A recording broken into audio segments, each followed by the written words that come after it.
All right, I'm trying to look at the green dot so I don't look so stupid. My hair is going crazy. I've recorded this twice already and it's not working. So let's see if I can do it right this time. Welcome to your EOC review. Happy testing week, everybody. I've been busy testing. I've been going down to St. Mary's and it's a 50-mile drive there, 50-mile drive back. So I'm exhausted. We have EOCs this week. We had EOGs last week. We tested 3rd through 8th graders last week. And so this week we are testing EOCs.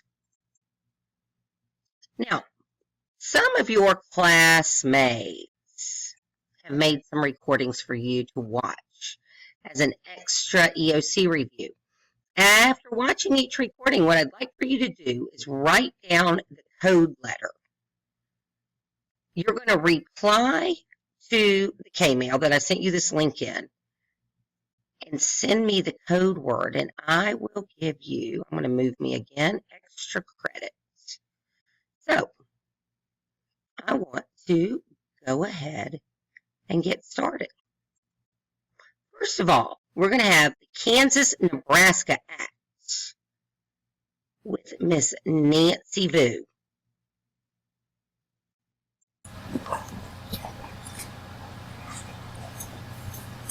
The Kansas-Nebraska Act.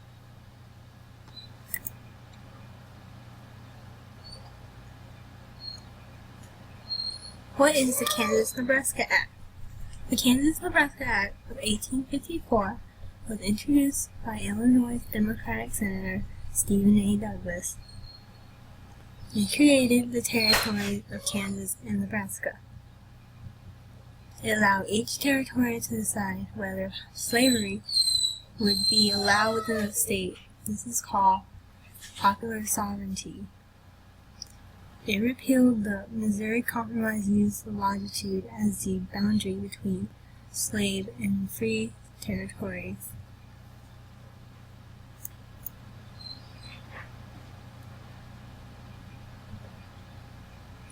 What was its purpose? Douglas wanted to use the new territory for farming and settlement. It was also intended for the creation of the Transcontinental Railroad.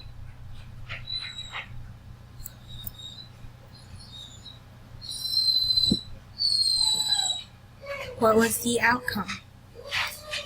The outcome of the act caused tensions between the pro-slavery and the anti-slavery settlers to grow. This eventually led to a period of conflict and violence known as Bleeding Kansas. The Republican Party was formed as another result. They wanted to stop the expansion of slavery. Also, it was one of the most significant events that led to the American Civil War. Thank you for watching. Thank you, Nancy. All right, our first code word letter is the letter S. Write that down for me.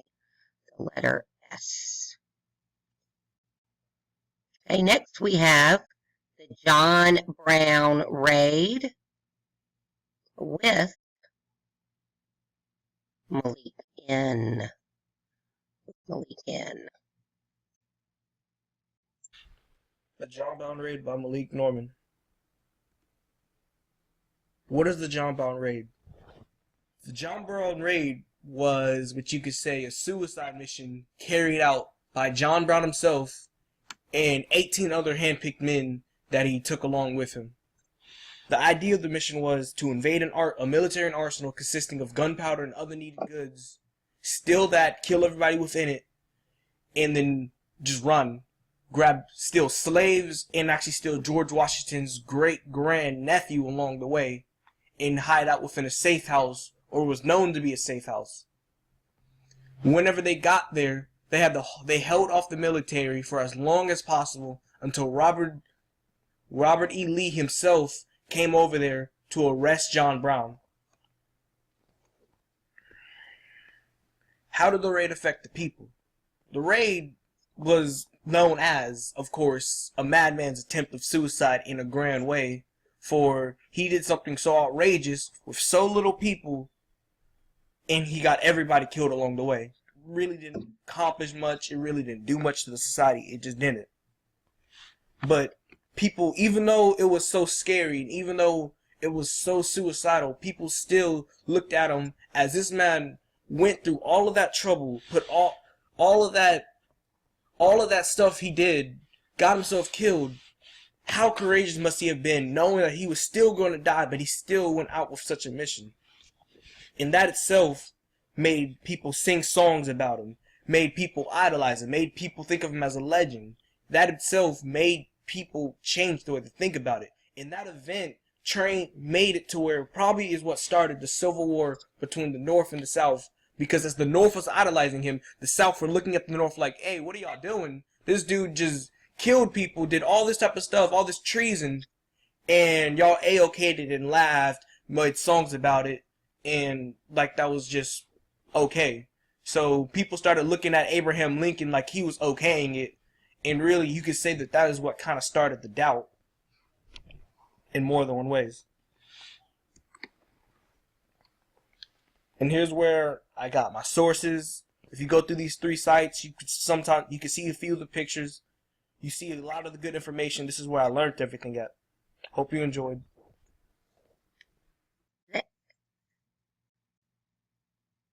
Thank you, Malik. I appreciate it. All right. Code word letter number 2 is a T.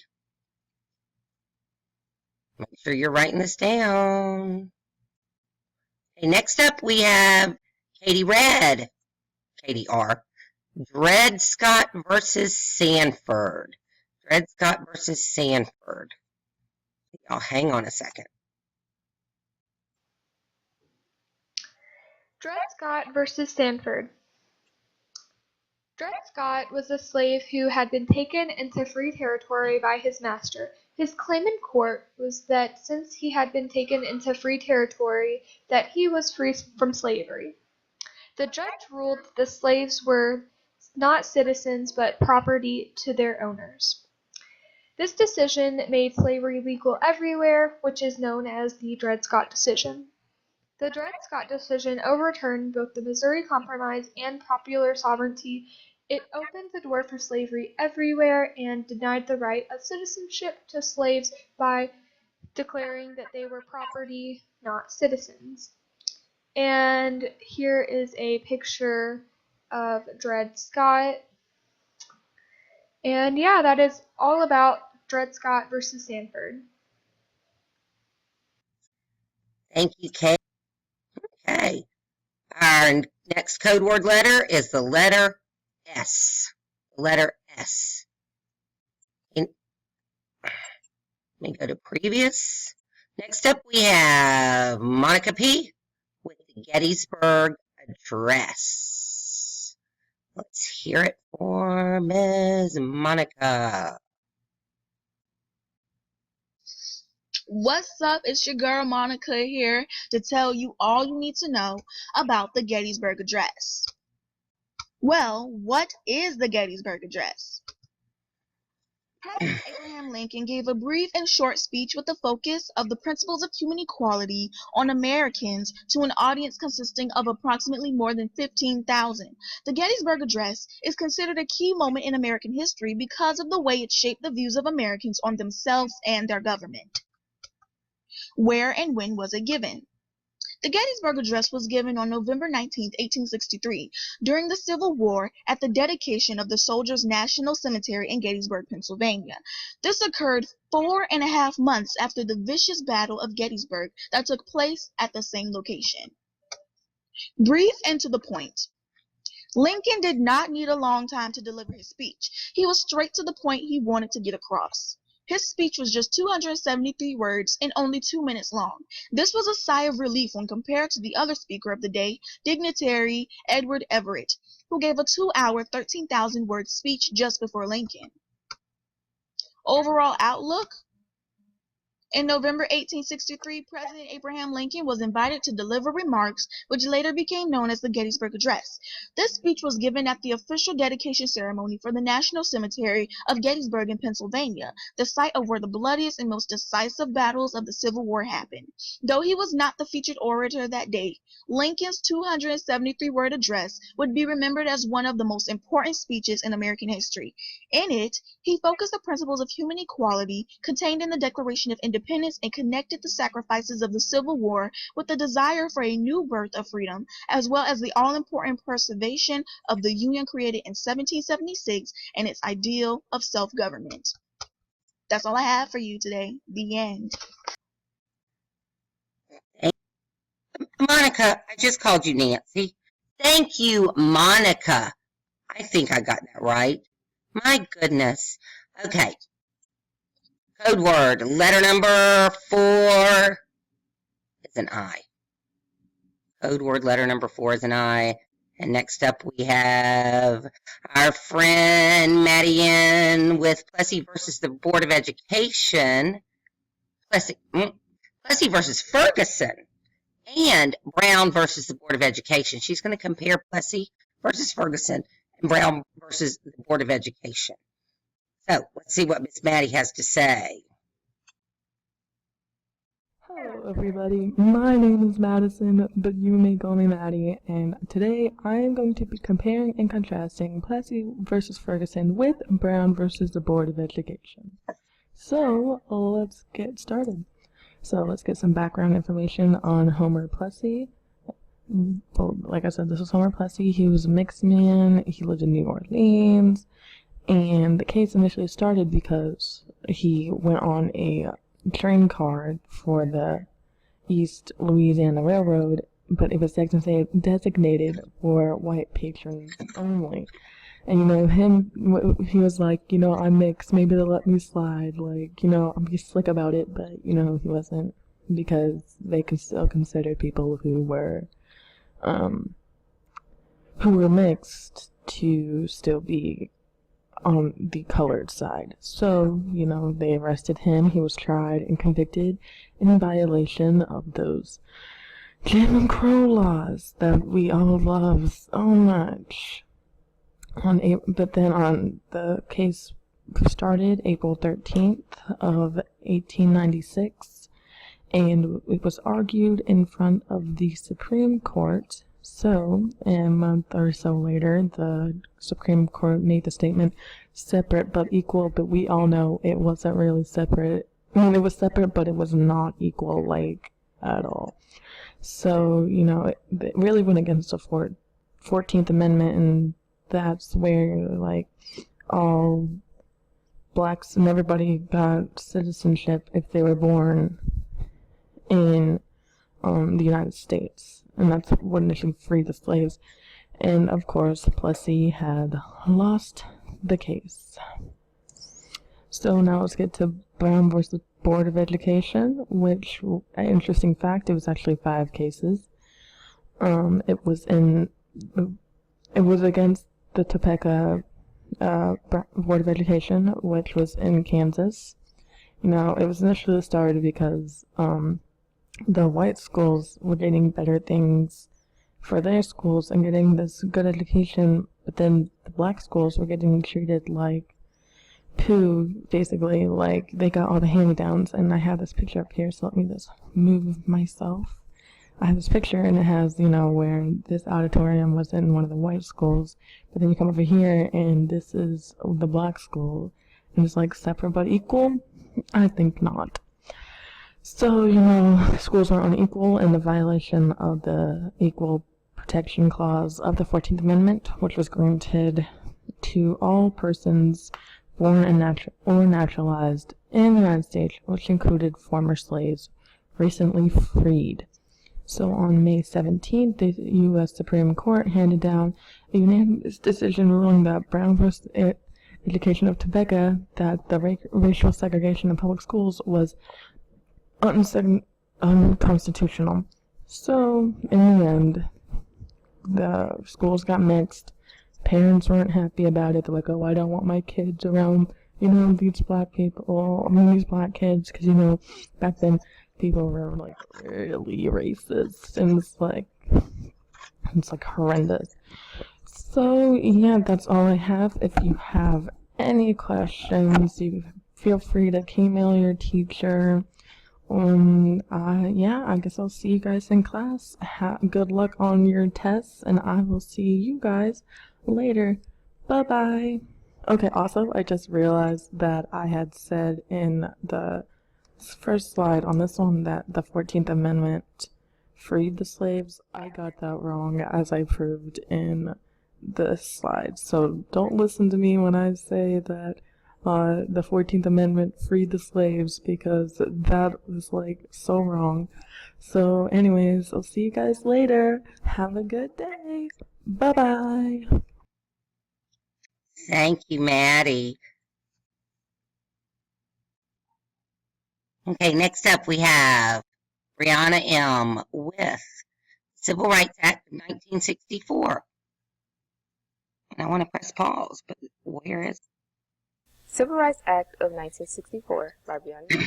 And this is the picture I chose, and like the bold letters, it say equal opportunity.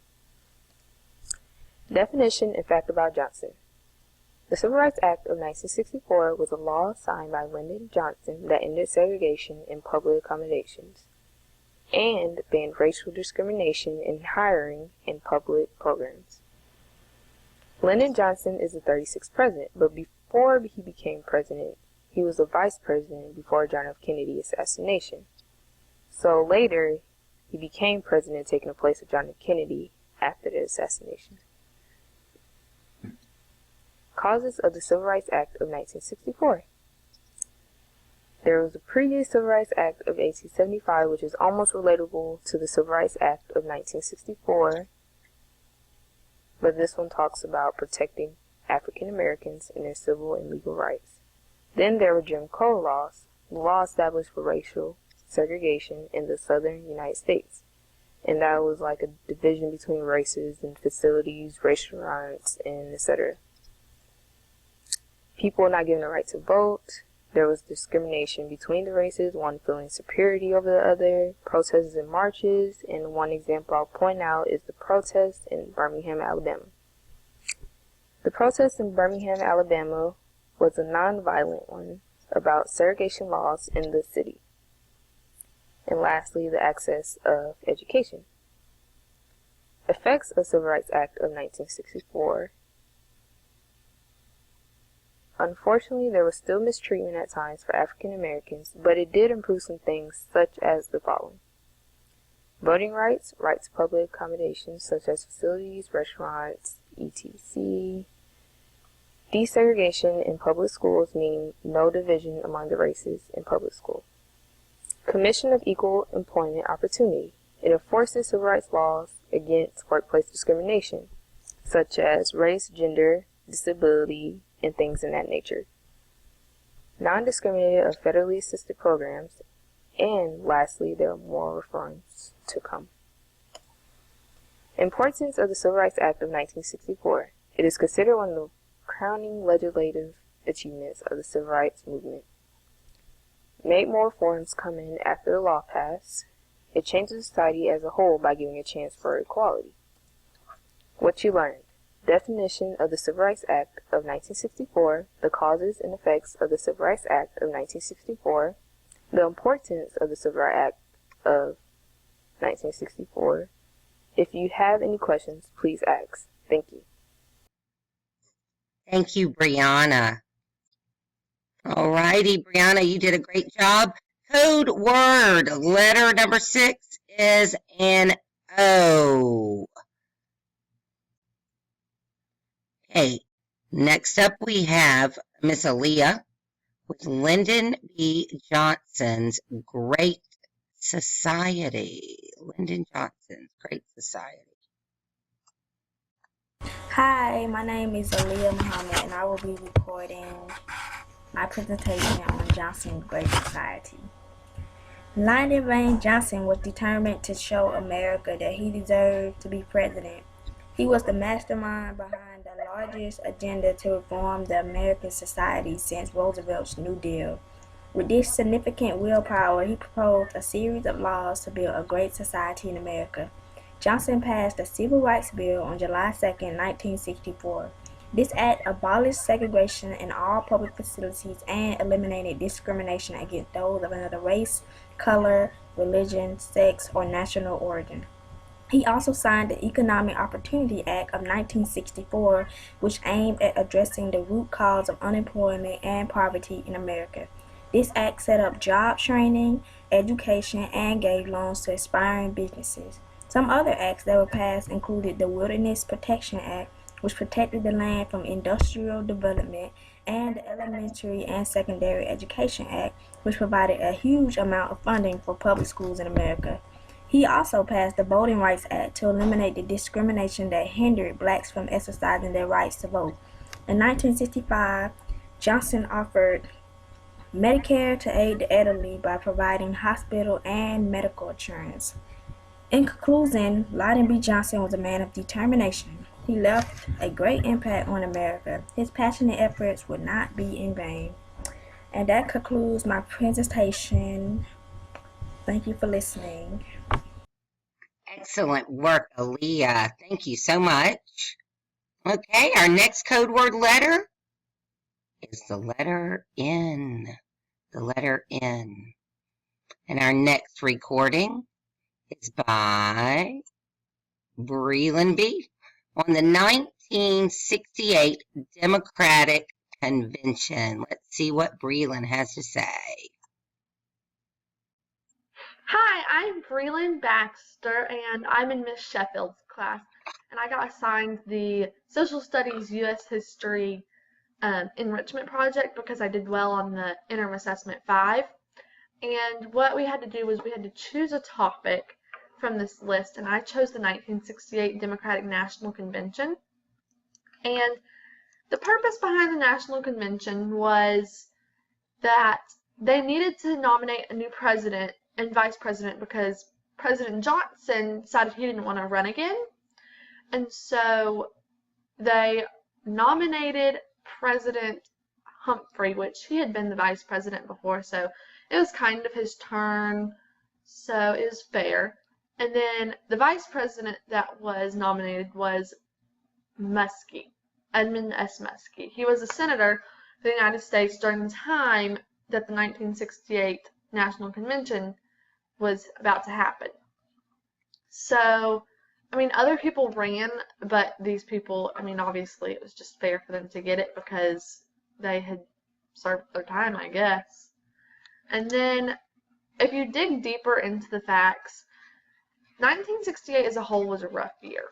There was lots of brutality, there was violence all over the country, like hundreds of cities were packed with violence and riots and political turbulence. It was just a mess. And all of this craziness led up to the assassination of Martin Luther King Jr.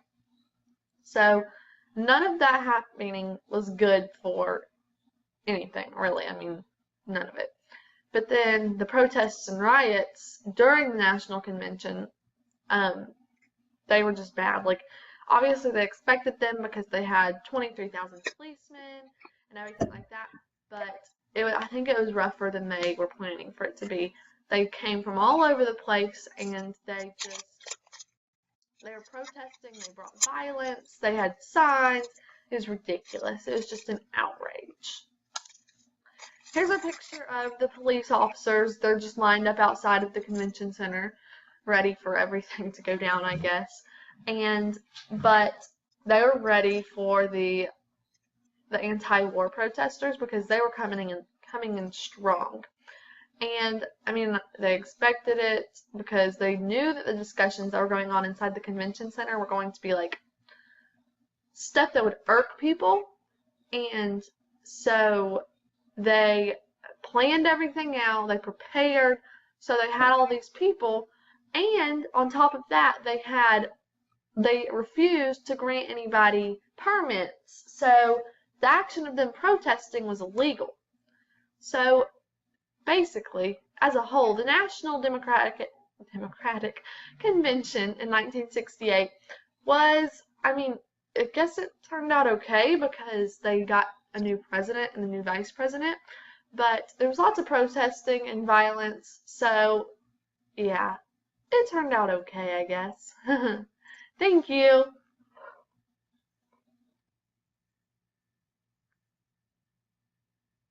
Thank you, Miss Breland. Okay. Next. Okay. Code word letter number 8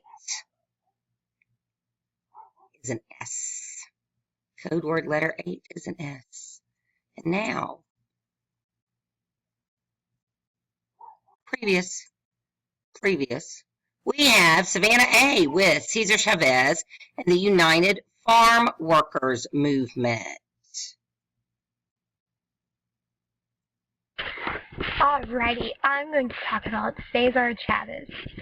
First of all, who is Cesar Chavez? He was born March 31st, 1927 in Yuma, Arizona, to Mexican farmers and a store owner. His grandfather came over from Mexico, and he did pretty good until the Great Depression. Then he didn't do so well. Cesar Chavez is the founder of the United Farm Workers of America, which gained tons of rights for the migrant workers, and he used nonviolent resistance inspired by Mohandas Gandhi, and nonviolent resistance means he didn't use violence. I'll show you a few examples in just a second. He died April 23rd, 1993, and they say it was because of his hunger strikes that he did. Didn't do very well on his health. The hunger strikes is where he would go days, sometimes weeks, even months without eating until some legislation got in or he got something done for the cause that he was doing it for. He also led the California Grape Boycott. That is where all the grape farms in California, or most of them, would bring in workers from Mexico, and these workers would work cheap, and they were taking the jobs from the legal workers, and so they didn't have any jobs. And so Cesar Chavez said, hey, let's all boycott all of these grapes. And so a lot of people got involved with it. He gained regulations on the pesticides because they would just spray the pesticides in the fields while the workers were in the fields. Super dangerous. He got better working conditions for them. They got breaks, they got water. Why did he do it? Well, first of all, he knew the hardship of being a migrant worker firsthand, because he was 11 years old when the Great Depression started, and his family became migrant workers, and they were poor. He knew how it was. So he wanted to help people out. He was inspired by the civil rights movement for the African Americans, which was happening around that time, Martin Luther King, and he did it non-violently, and so he was like, hey, if it works for them, it might work for us. And it did, so. All right. Thank you, Savannah. Where is my recorder? Stop.